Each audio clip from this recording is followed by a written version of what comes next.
Yes, ma'am. Go for it.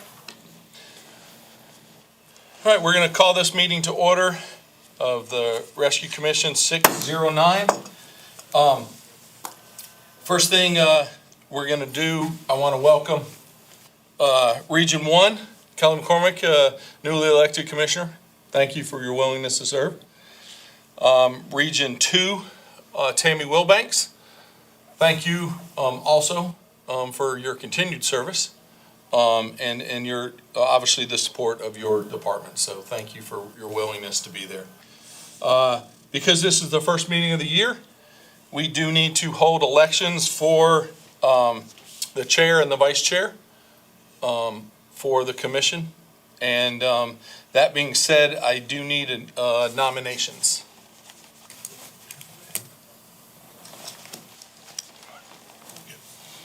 Any nominations for the chair of the commission?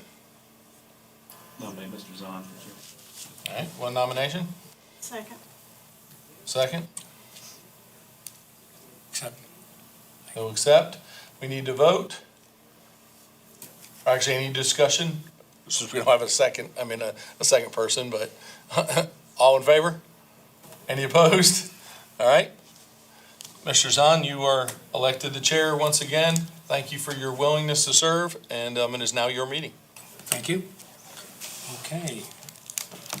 We need to nominate and vote in a vice chair and a secretary. Any nominations for the vice chair?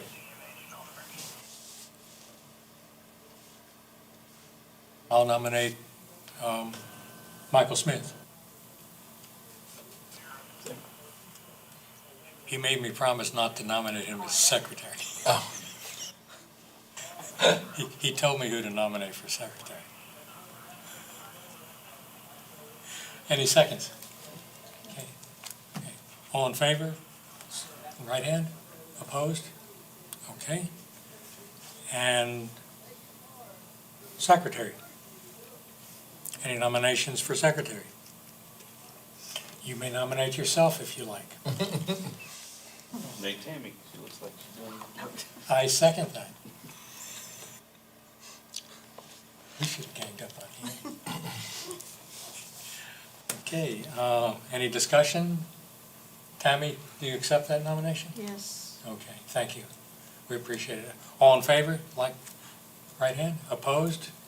Okay, that's carried. And approval of the minutes. Has everyone had a time to quickly look over the minutes? I did very quickly.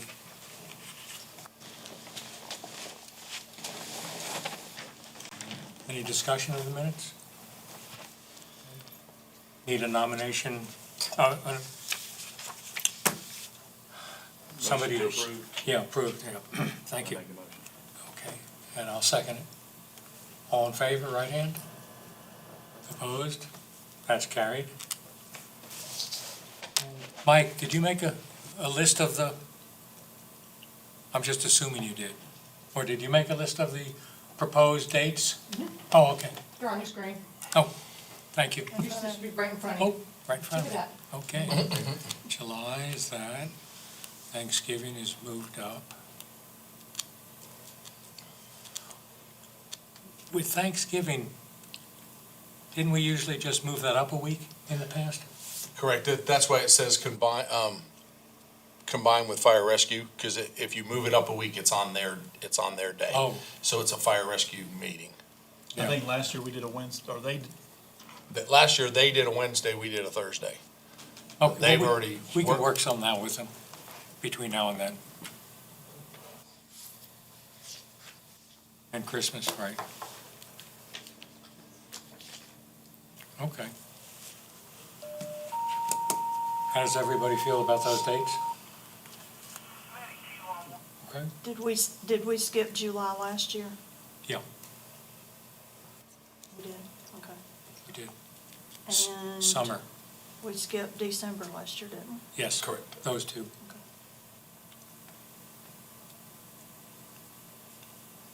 So I guess the only thing you need to make decision on is obviously that November 24th is not the date. If you go a week before and coordinate it with fire rescue, or pick another date that does not coordinate or conflict with the fire commission, which is on Thursday the week before. So it That's the can't be. 17th. On the week, I mean, go to 16th at, What nights are open? It's kind of difficult. Usually Wednesday nights are very free. You can do a 5 o'clock if y'all can get here at 5 on the same night as the fire. Mondays and Tuesdays are usually out. Thursdays are just pretty much you guys, I think. I'll do the Wednesday. Sure. You'll have to check the calendar with the clerk of council, but That's far enough out to Yeah, we can, If we need- we can republish if we need to or republish the whatever. date. So we need a motion to change that date to the, Well, you're gonna have to have a motion to say these are your dates. okay. So we kind of you need to motion those dates and state what the other ones are going to be. The ones in yellow, what you've chosen to do. Okay. Okay. I'll make a motion to accept these dates with the exception of the November meeting and make it for the 16th of November. Okay. Kelly, would you second that? Taylor. That's, We can't, yes, second. Okay. Any discussion? All in favor, right hand? Opposed? That's passed. so are we killing the July and the December? Yes. Right. Yes. No meetings. No meeting.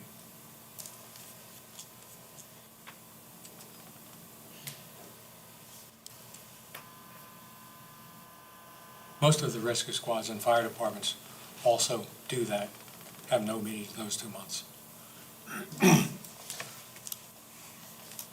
Okay,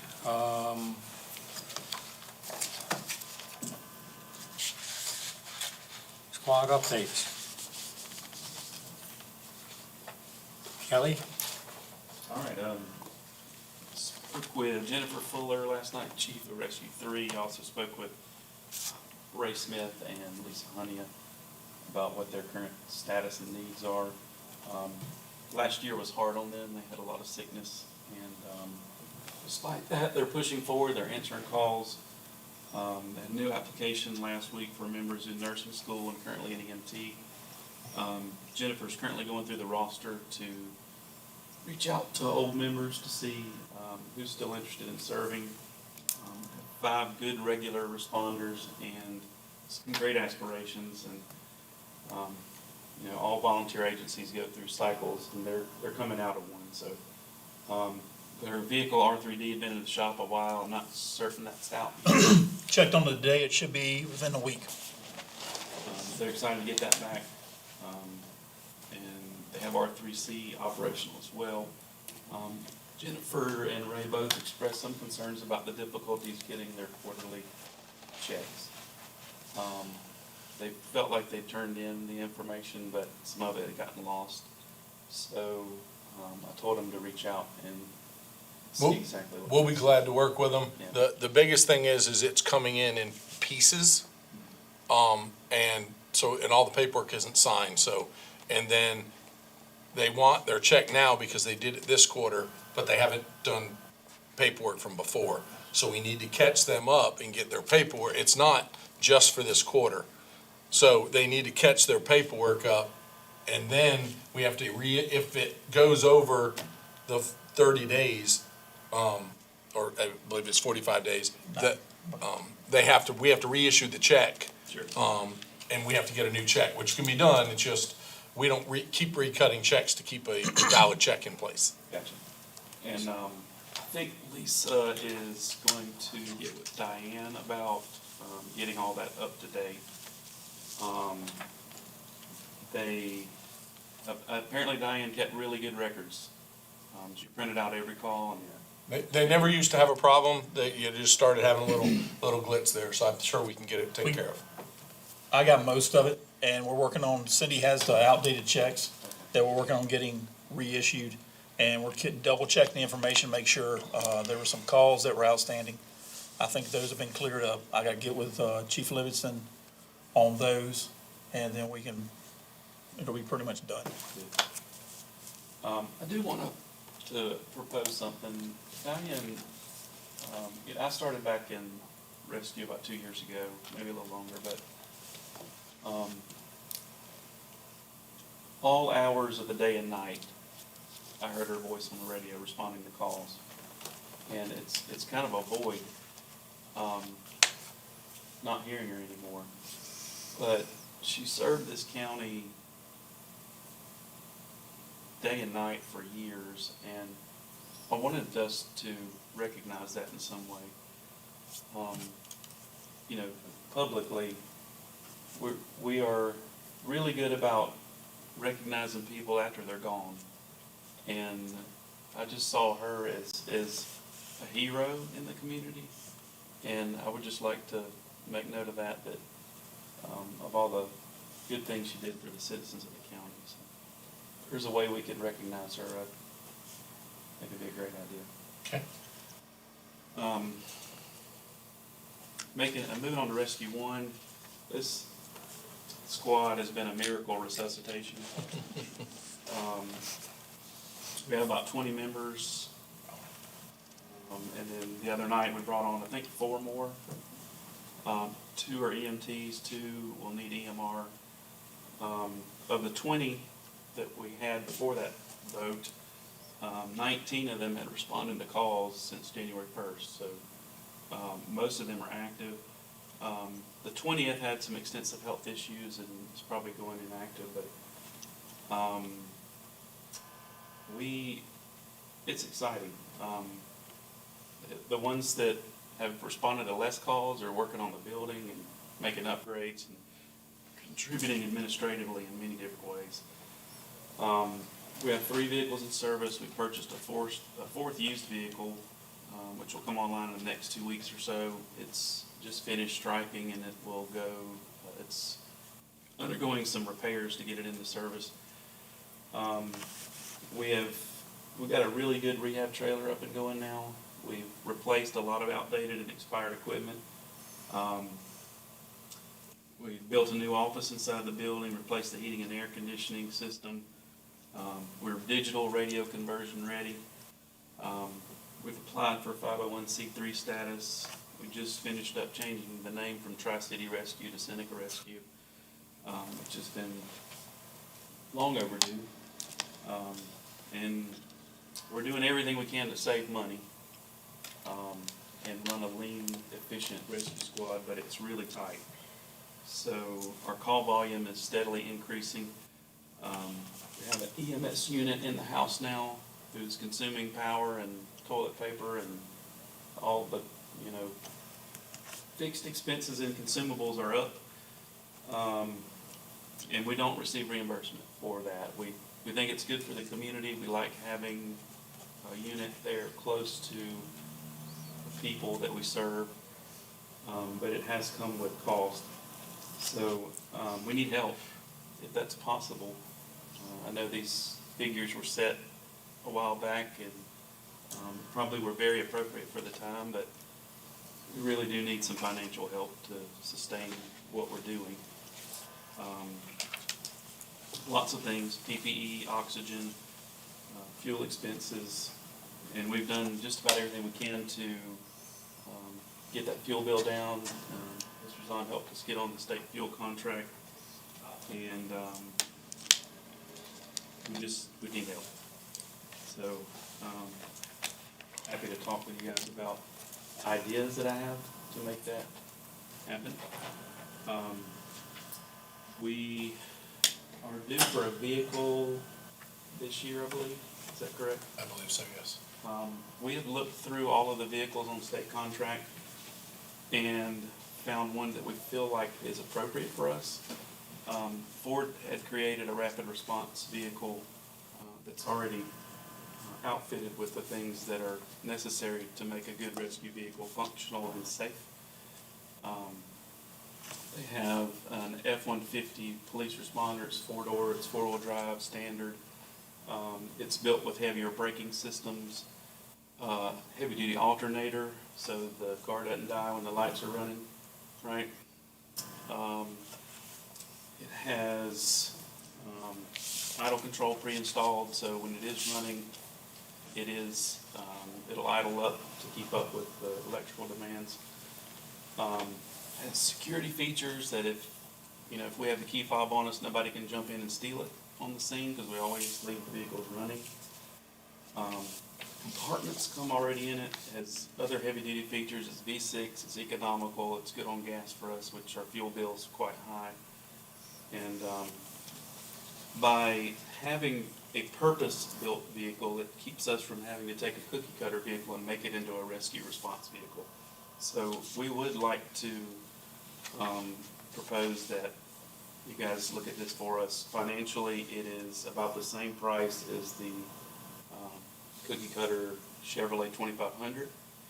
And actually, it's $6,000 cheaper than the Chevrolet 2500, and it is on par financially with the F-150 fleet vehicle.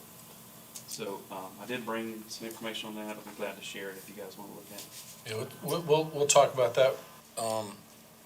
We can, as we go down, when that comes through for vehicles and stuff, we'd be glad to talk to you about it. And that's all I have. Well, I don't have that much, and it makes me feel bad. Wasn't knowing for sure until got the message today from last night because of Verizon being out that I was actually back on. So I don't have anything from 6, very little from 2. We are adding some to our running people. We have a new EMR. I assume the person passed the class, I haven't heard. Who is actually a general surgeon, or was a general surgeon. He's retired now. And he's going to be joining us and hopefully going to be recruiting some in the near future. We are finally going to be having a breakfast, so we're excited about that. And just plugging along, just trying to get calls answered during the day by the ones of us available, so. When's the breakfast, you know? April 2nd. I don't know if I'm supposed to publicize that yet, but I did, so. So you're cooking if you're not having one? I'm cooking regardless.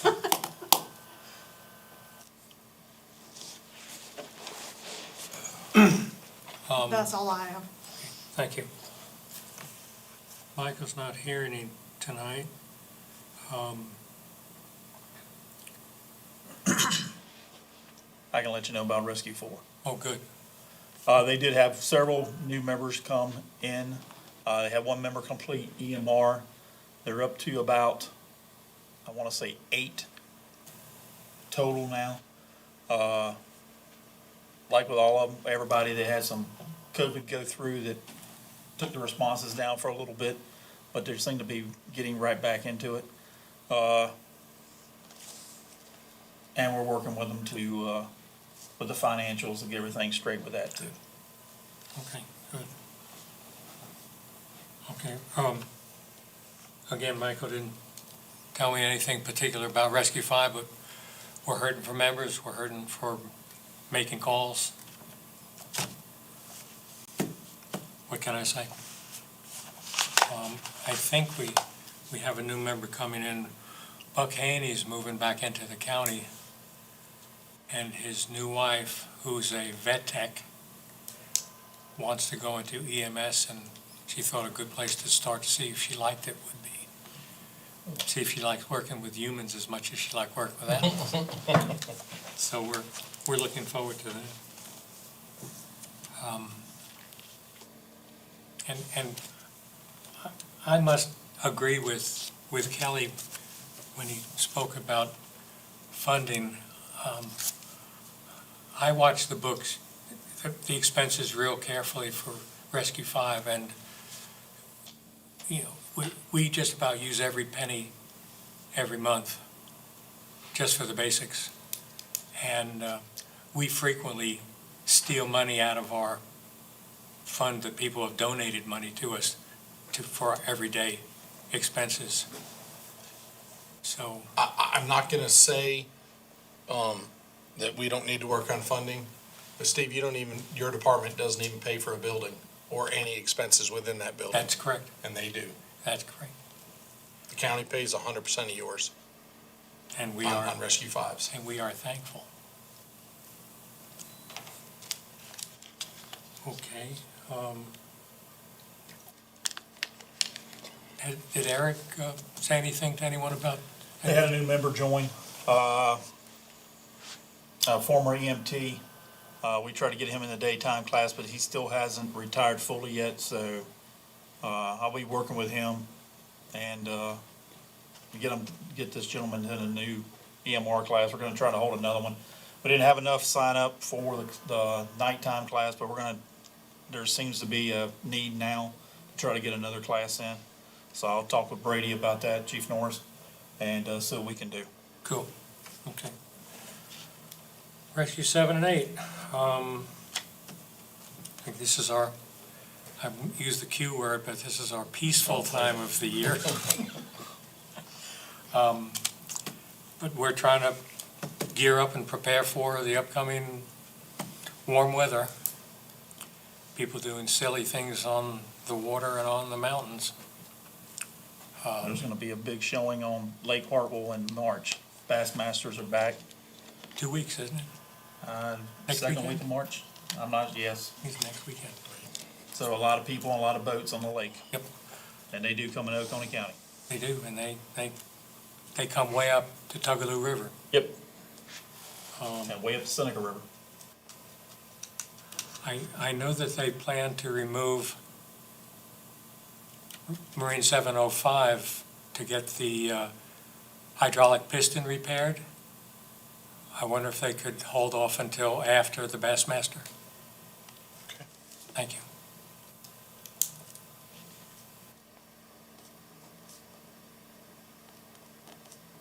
We're getting new members for 7 and 8. We just voted in 3 members. Tuesday night, we had a police officer from Seneca PD make application. A husband and wife made application also. So our numbers are going up. We just need to get the numbers who are going to calls up somehow. Okay, radio committee. We're at a good place. We're being held up a little bit by getting the frequencies assigned to us for the Salem water tank. But that may not hold us up. We have a tower that was donated by the city of Westminster that we're going to be putting up at Cleveland Fire Department with a satellite receiver there to help their end of the county. We'll be ordering another receiver and looking for another tower to put up at Long Creek Fire Department. We've tested both of those areas using the ladder truck as our antenna, and the testing worked out better than I expected. Just putting a stick up 100 feet. We think that most departments are ready with mobile and portable digital radios.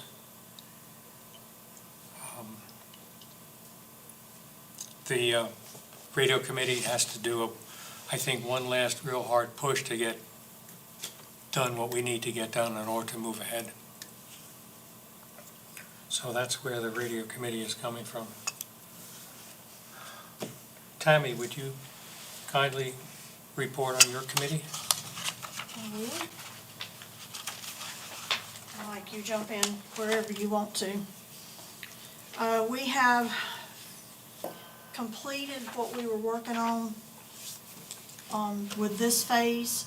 I sent to the commissioners the finished product and sent that all as one 27, I think, page long document. And this is what we would like to propose to the chiefs for them to follow as far as training guidelines, different ways to get trainings. We've included schedules from different squads, the ones that we got schedules from, and the county schedule as well. That way, people have more opportunities to get training throughout the county if they can't go to their squad. Mike, do you have anything specific? It's pretty much gonna make training accessible to everybody on different schedules. I mean, with that, with the CEP program, we got going on continuing ed, every other month. This ought to meet the needs of everyone. Most of the squads are picking up on the action training. So the action training, you do that module, basically the classroom, on the web, and then come in, and a lot of times we're gonna be doing your, skills assessments, getting that all up to, everybody on the same, pretty much on the same level. EMTs, some of the CEP we're doing, and for EMRs, you can also take part in. It's nice to have everybody coming out on the nights. We are still, thin. We had 3 the other day, but we had some people who had to back out at the last minute due to some obligations on the EMT CMP. But tonight, we're supposed to have 6 there, and there's a lot more EMTs in the county that we have responding for us. So hopefully this training document, once approved by all the chiefs, and we'll get everybody actively involved, who's actively involved in responding, actively involved in training, because everybody needs to keep their skills up. And the way we're gonna print it is so that any document that needs to be taken out of the whole packet to print for whatever reason can be easily just taken out and printed without it being a problem. So, Tammy, reviewing it, I would like to see, if we could, I want to make sure that we're not conflicting some of the other training documents we've already done. In a quick review, we just need to make sure that we're consistent across the board so that we are not saying, well, you do it this way and we do it this way. Example, the one example is when I thought it seemed high, was National Registry requires 60 hours for EMR. And the Fire Academy's EMR, which is everyone that goes through Fire Academy gets a 60-hour class. And we're saying a 80-hour class. And so I want to make sure there's just, I didn't research it, okay? Just going through it, I saw different numbers. And I want to make sure that we're all on the same page, that we're not being confusing. And that's there's a couple just small things. So I think it would be good to I didn't, looking through it, I didn't have complete time to go line by line by line over it. I love the document. It looked really good, but I think, one more sweep of making sure that we're not contradicting each other, as in both sides of our organization, the fire side and that, and the rescue side, don't conflict each other. okay. So I just, if we could, either yourself, or chair of the, were you the chair of the committee, I'm assuming? Or, Think so. yeah, meet with Brady or Michael Smith also went through it and had a couple questions that he asked me about today that I didn't have an answer to. Okay. So just to kind of run through it, because it looked great, I thought everything was good, but want to just make sure as we're wrapping that up, to push it out this, next month or next meeting, maybe catch those before, it goes to the chiefs. Okay. We got those numbers that we had in there from the upstate document, didn't we? Okay. From the upstate EMS document. So, Right.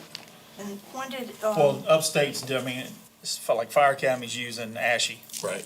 They're And using, Fire Academy's, or Upstate was using the curriculum based on National Registry. but so, and that's 60 hours. That's what, Yeah. that's what I looked Right. at the National Registry, I did, not Upstate's. We'll double check. I mean, it could have just been Yeah, Since we've looked at Yeah. that particular, I don't know the Part of difference it. between what you did, and like I said, you did a great job. I was just, curious about, that's 20 hours. That's a lot. It's 110 hours for EMT. And, you know, a lot more than that. It's more now. Okay, it's more now. would it be possible for you to send me the questions that Mike had so that I can? We were in Oh, passing, okay. and he asked me Okay. about it, and I didn't have time Oh, to sit okay. there and I jot know it what down. they want. I'll get in touch with you. Yeah, give him, yeah. Is there, this document that you sent out, if we have questions about it, what's the best way to do that? Should we just make a copy of it with our questions and send to you, or what's the best Or way? you could just list the page number and then what your concern on that page was and send it in an email. Okay. Probably be the easiest. Doing it that way with That'll email. work. Sure. Okay, Mike, it's all yours.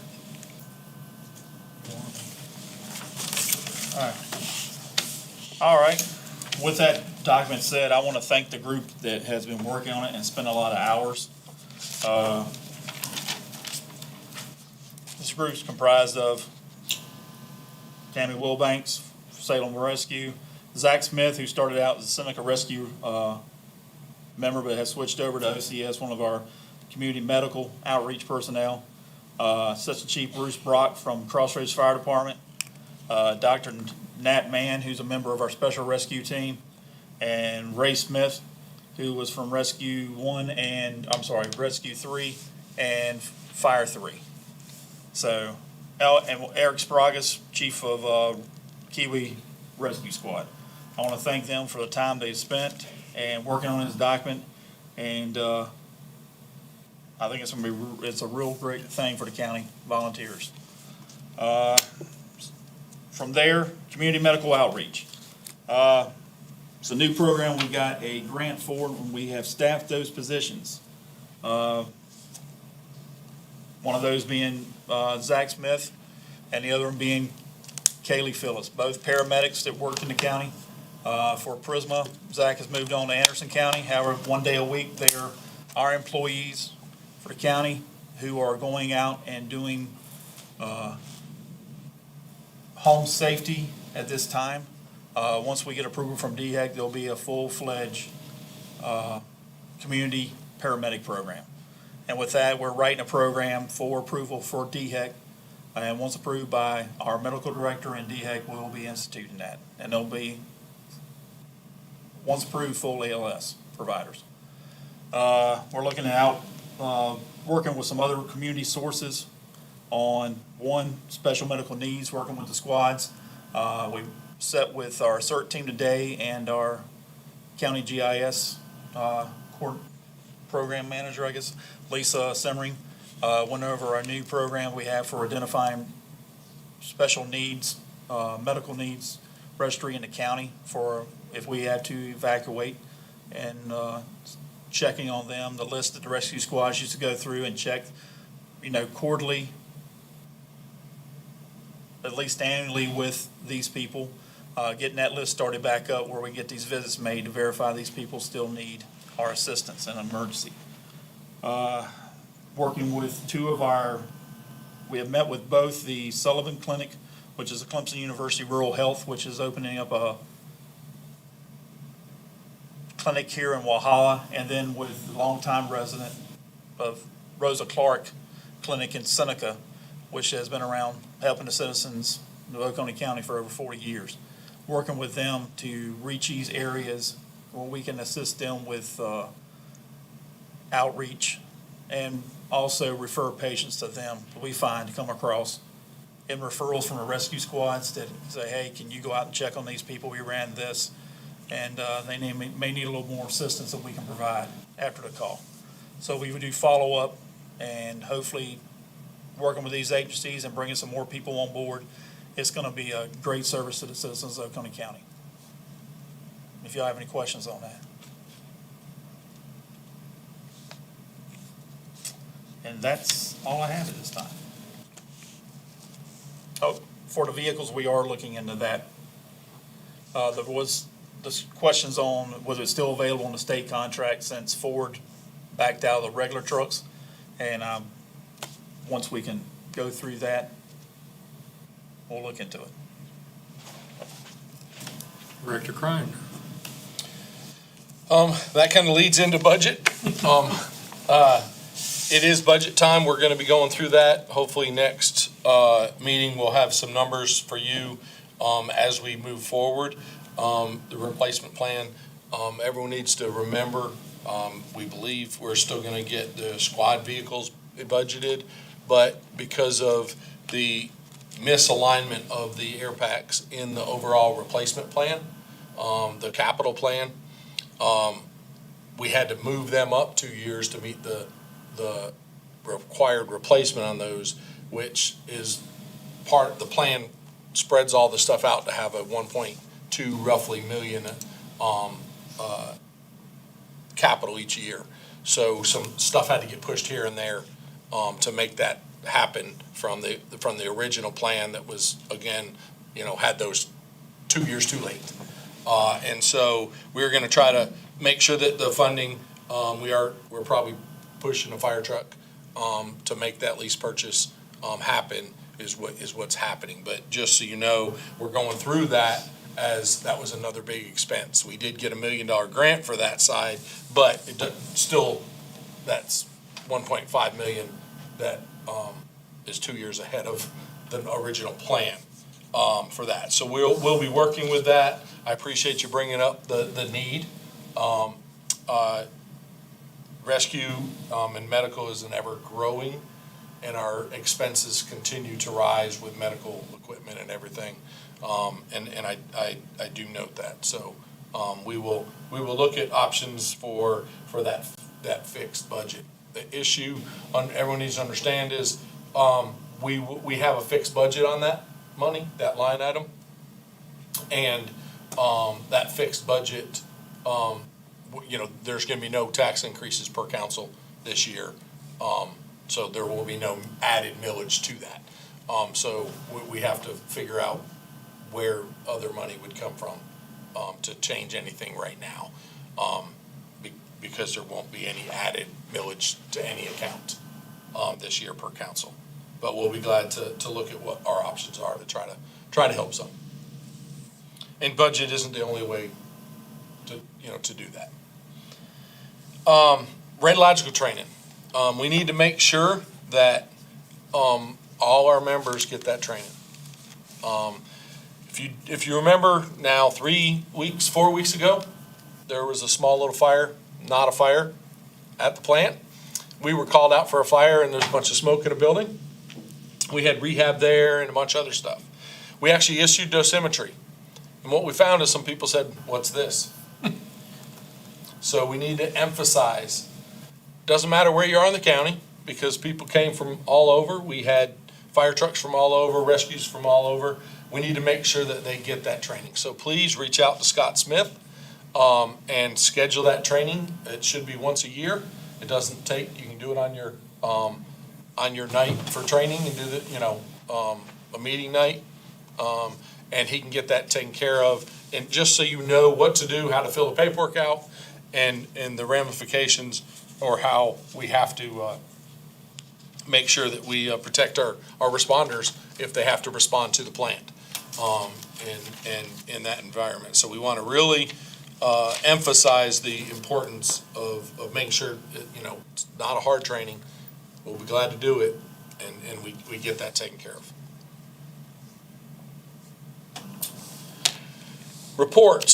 So we're going to talk about reports a little bit, but I'm going to start off by Griffith Fire Chief charged with inflating firefighter numbers, and he was charged with a felony because he falsified documentation in his report. This isn't specifically, this was a firefighter issue and he was arrested by insurance, or actually the investigation was done by the insurance. And no, the rescue squads are not part of that. The problem is we're tied together in rescue calls to fire calls. We need to make sure that our members are not on two reports. You cannot be part of two departments and drive two different trucks. You can do two jobs on the scene, but you need to be on one report. You either came with one department, a fire department, or a rescue department. What we found is many calls with multiple people, the same name, same address, same time, because, just an example, they responded with Rescue 1, and it was a fire call, and they're also a fireman, and so they put themselves down as a fireman also with a fire call.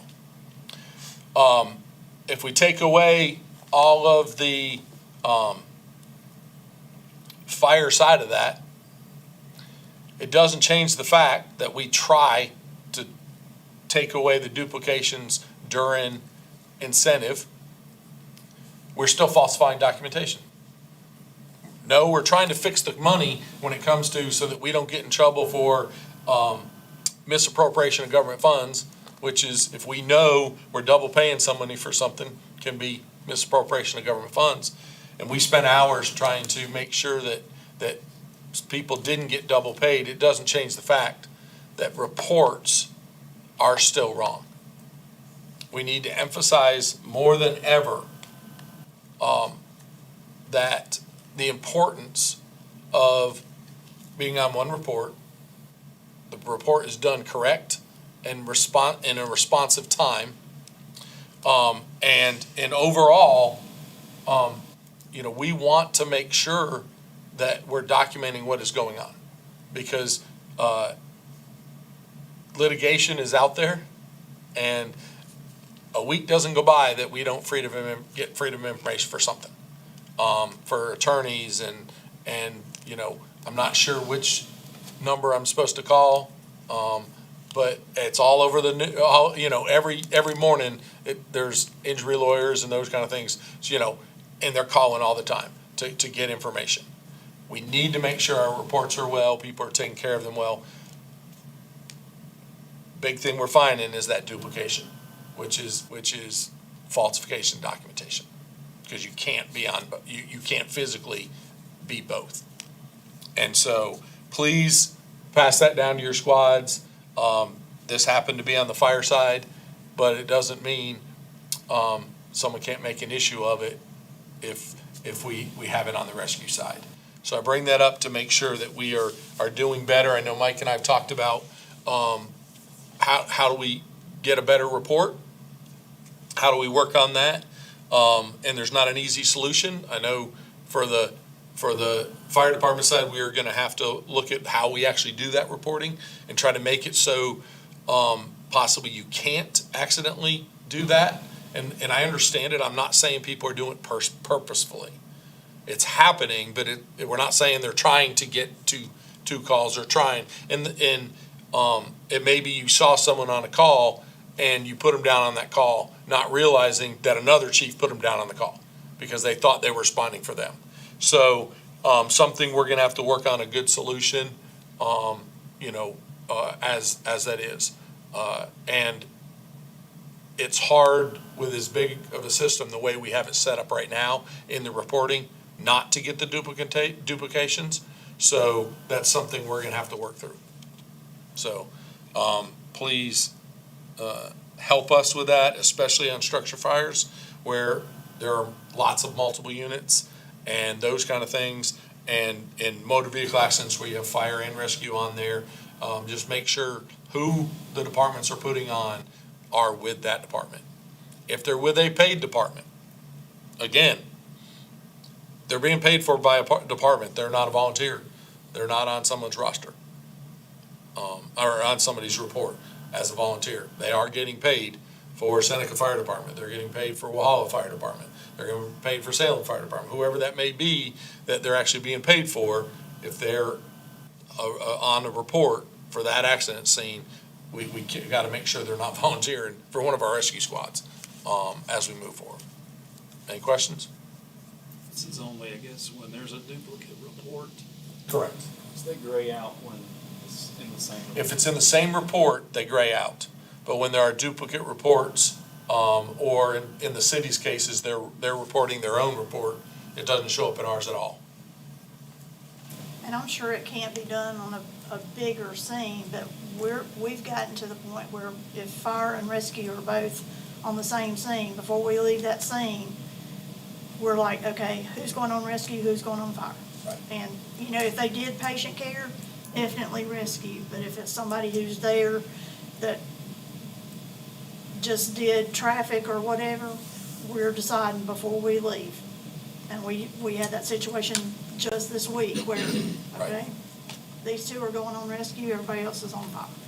And that's good. I mean, and that's what it's gonna take. You know, one of the things is we've gotten away from the signature log. You know, I know, a lot of places, around the country, as soon as you're done with the call, you go back to your department and you sign in.